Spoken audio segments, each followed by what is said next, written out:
Good morning, everyone. I guess we're going to get our morning session started. John Hooper, the president of PEI Soil and Crop, isn't here this morning, so I'm Kyle Jewell. I'm going to be your chairperson this morning. I guess we'll get right into our first presentation. Our first presenter is Morgan McNeil, who's here this morning to explain the soil health plans for PEI. Morgan grew up in the Annapolis Valley of Nova Scotia, involved in the 4-H program through her youth. She attended Dalhousie Agriculture Campus in Truro, where she obtained her Bachelor and Master's of Science degrees in agriculture, specializing in plant science and soil health, respectively.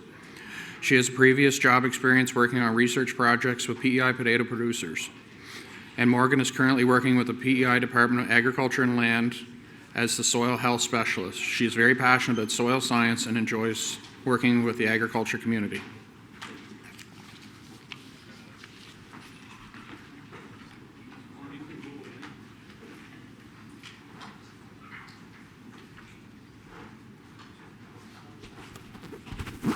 Good morning.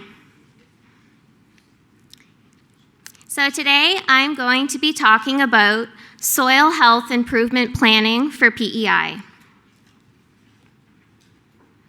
So just to begin, I wanted to talk about the definition of soil health. As we know, soil health is a very important concept, and it's gaining a lot of popularity in the industry.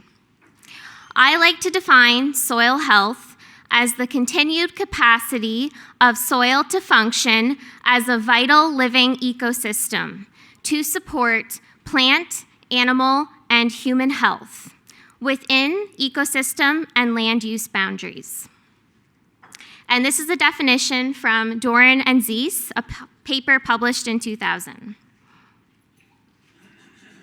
So just to briefly talk about some of the benefits of soil health, there are numerous, and I've just listed a few here, such as when you have a healthy soil, you have a system that is more resilient to extreme weather events, and we're seeing more infrequent weather events with the impacts of climate change on Earth. We also know that with healthy soil, we have improved water holding capacity. We are also working to build healthy organic levels in our soils, and increasing the infiltration rates of our soils is also very important. We also see that with healthy soil, we have reduced compaction and increased resistance to soil erosion. And one other benefit of soil health is being able to potentially reduce your inputs. So today I'm going to talk about SHIP, and SHIP is an acronym standing for Soil Health Improvement Plans. And SHIP is a new advisory service that is being delivered by the PEI Department of Agriculture and Land to help farmers to assess the state of soil health on their farm and to set actions to improve soil health long term. And this service was developed to complement PEI's new Water Act regulations for water withdrawal permitting. And SHIP is really developed based on action plans to work on soil health and working with different soil health principles. So just to give a few examples of this, looking at ways to keep soil on the landscape, maximizing our green cover, and minimizing tillage. A few other examples could be things to maintain living roots in the ecosystem and adding various organic amendments. And so the goals with SHIP would be to establish a process to improve soil quality and monitoring over time through the implementation of best management practices, and also to optimize our water usage for supplemental irrigation. So the question of eligibility of who needs a SHIP. SHIP is open to all agricultural producers who have an interest in improving soil health on their farm, although it will be required for any agricultural producers who are drilling new wells for agricultural irrigation for the 2023 growing season, and for water withdrawal permitting on existing wells. There is a little bit more time to get involved in the program. However, surface water permitters, those with one-year permits, will be required to renew annually. And those that are doing irrigation from high or low capacity wells will have up to June 16th of 2026 to get enrolled in the program. And the SHIP program for each individual producer for a particular field is valid for 5 years, and after that time, it needs to be renewed. And so looking at the components of a soil health improvement plan through our department, there are 3 main indicators that we will be assessing. The first is Russell analysis, which stands for the Revised Universal Soil Loss Equation. And this is a computer model where we will be assessing the rate of soil loss. And looking at the metrics, we're really trying to keep this number below 3 tons per acre per year of soil loss. The second indicator, also within Russell, is the Soil Conditioning Index. And this is a number between -1 and +1. And this is also going to be assessed through that software. And the third indicator is looking at soil health results.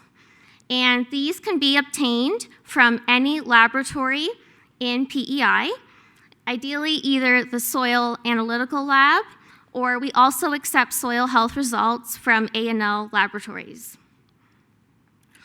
And so for each field that a producer applies to the program, they will need to provide us with soil health results for the field. And so for the SHIP application requirements for a producer, they will need to submit a completed application form for the SHIP program to our department. And I will go through the slides for the application here very soon. But the point I just want to make up front is that if you have multiple fields under similar crop rotation practices and under similar field management, they can all be put on the same application form.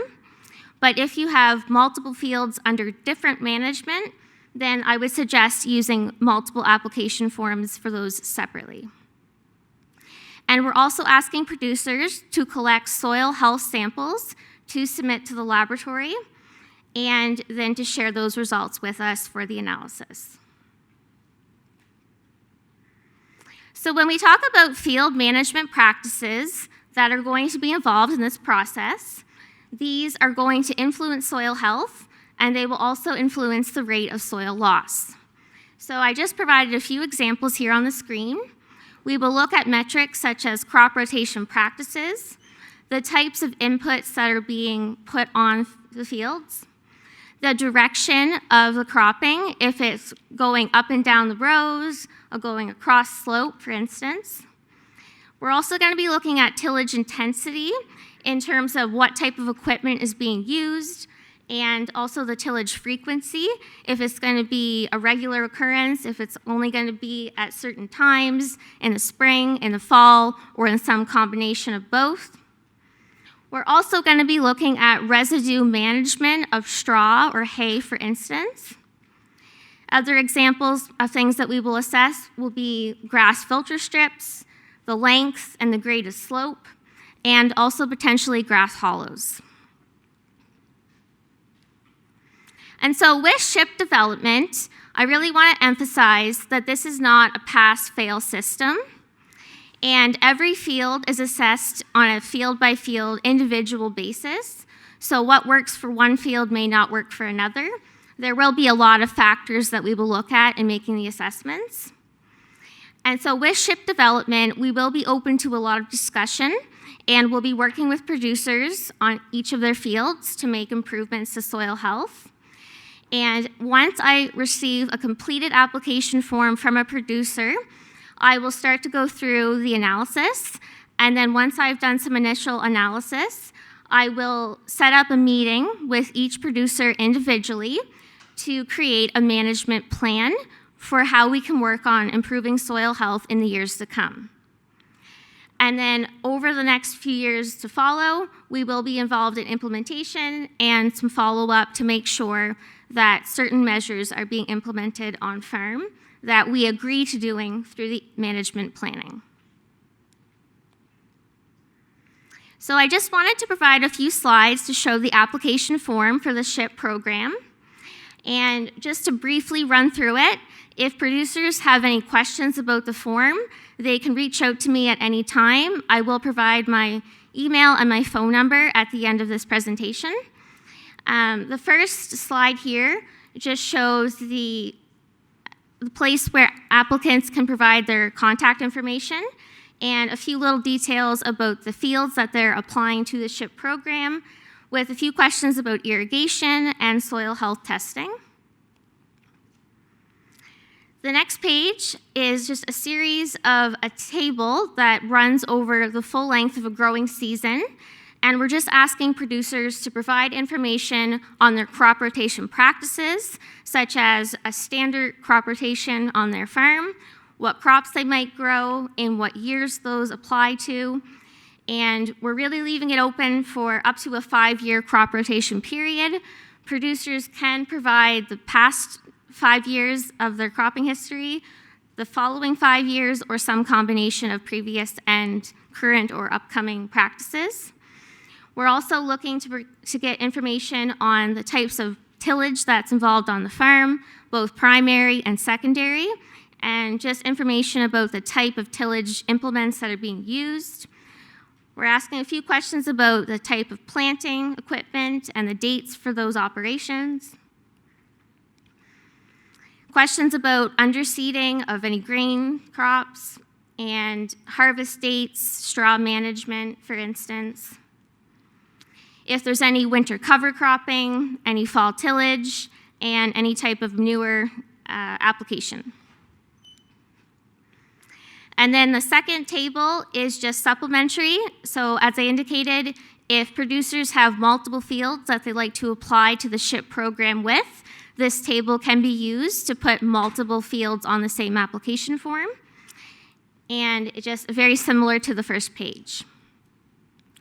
And if producers have any issues with the application where they need help filling it out, I am available to do a bit of a meeting and consultation that we can work through some of the questions together.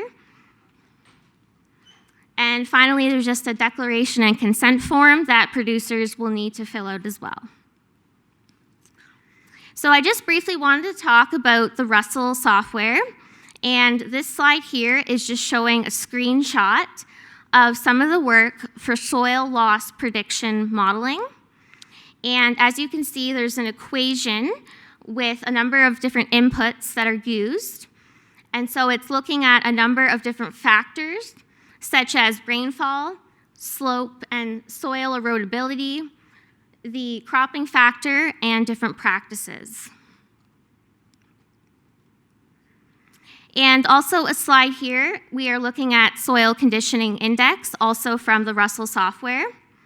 And this formula also has a number of different inputs, such as an organic matter factor, a field operations factor, and an erosion factor. And these are just a few pictures to show some of the components of that formula. And with the soil conditioning index, as I mentioned, it is a number between -1 and +1, and it will really give us an idea of whether it's in a degrading, sustaining, or improving area. So these are just a few references from the presentation. And here's just my contact details. My email and phone number are on the screen. So if you do have any questions about the SHIP program, please feel free to reach out to me, and I'll do my best to answer your questions. And I just wanted to kind of open up the floor. If there's any questions, I might have a few minutes to take a few. So, thank you.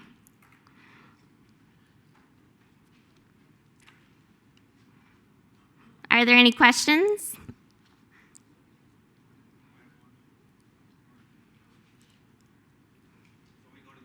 Sure.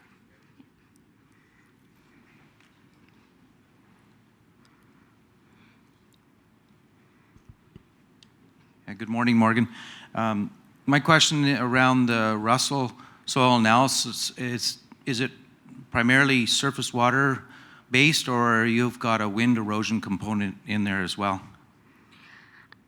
There will be some factors to look at wind erosion as well. So it will look at multiple different components. Okay. Yes. Okay, thank you. Are there any other questions?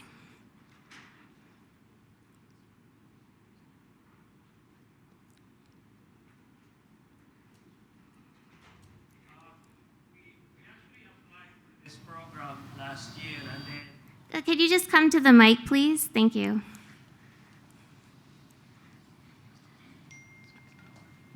we did apply for this program last year, and I think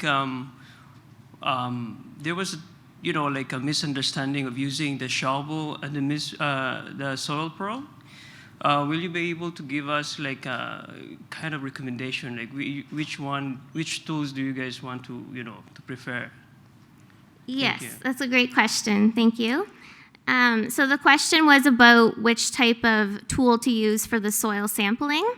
And I typically recommend using a Dutch auger because I find it does give you a fairly good sample that is less disturbed. Although shovel method is also very common. So I think as long as you have one or the other, either tool should be all right to take a soil health sample. Are there any other questions?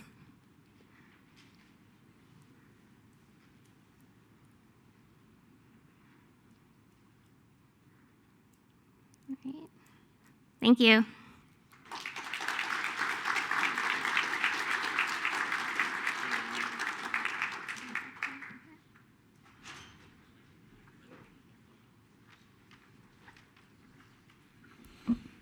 Thank you, Morgan.